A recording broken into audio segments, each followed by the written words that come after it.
But if you are finding yourself hitting a ceiling, constantly hitting the ceiling, you know, you set out your goals, you know what you want to achieve, you are doing everything it takes to get yourself, you quote unquote, you feel like you're doing everything it takes to align yourself with your divine function and purpose. And you keep hitting the ceiling. Sometimes there are steps that we need to take in order to release the contract, so to speak, with self-sacrifice. And so, if your old self is self-sacrificial, meaning that you take care of everyone else before you take care of yourself, to a point of putting yourself in a strained experience, then the root chakra might be out of alignment.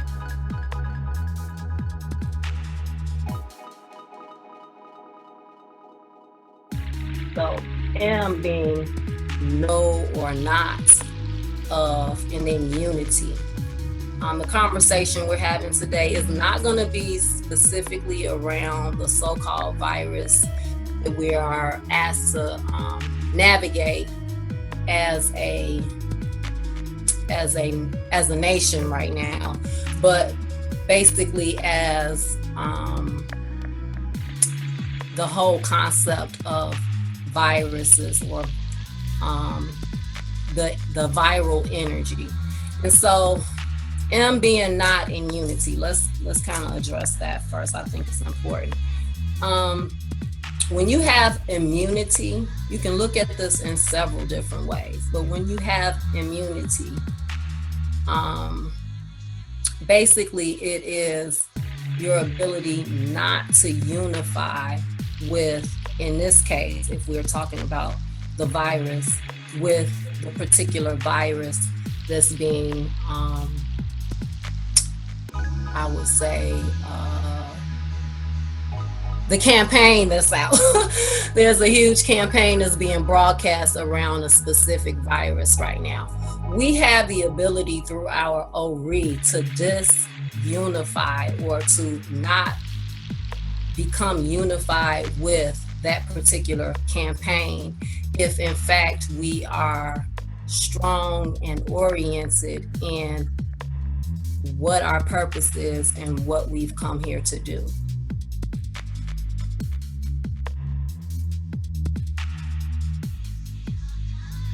We want to get into Okra, Nesumsum, Adinkra, and healing. So in the Akhan tradition, and of course this is hoodoo in North America.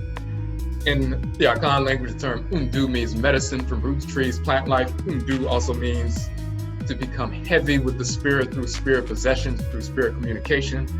So that Akhan term, undu, is the same term, of course, which is the origin of the term hoodoo as it's pronounced in North America. We continue our practice of extracting medicines from roots, trees, plant life. We also become heavy with the spirit hoodoo so we can see what's taking place through divination, ritual process, and so forth, spirit possession, spirit communication. So the tradition, the Akhan tradition, became popularly known as hoodoo, just like the Yoruba tradition became popularly known as Juju.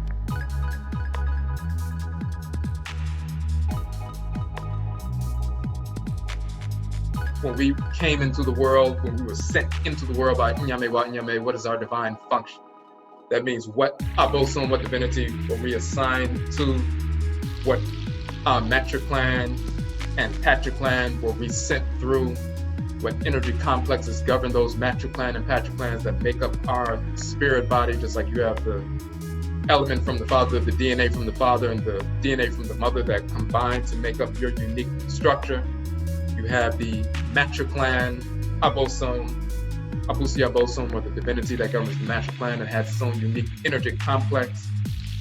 The Ntoro bosom, or the Edja bosom, the divinity that's governed your patriclan ancestresses and ancestors for thousands of years, that animates the sperm cell and the DNA that comes from the father, the matricline abosome, the abusi abosome, that divinity animates the ovum cell and the DNA in that ovum cell, that matricline divinity that's governed your matricline ancestors as an ancestor for thousands of years.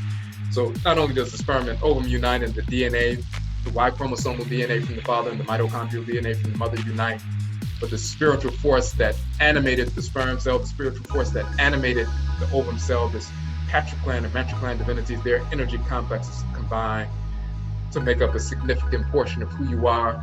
But then the divinity in the head region regulates those two from the matricline and patricline.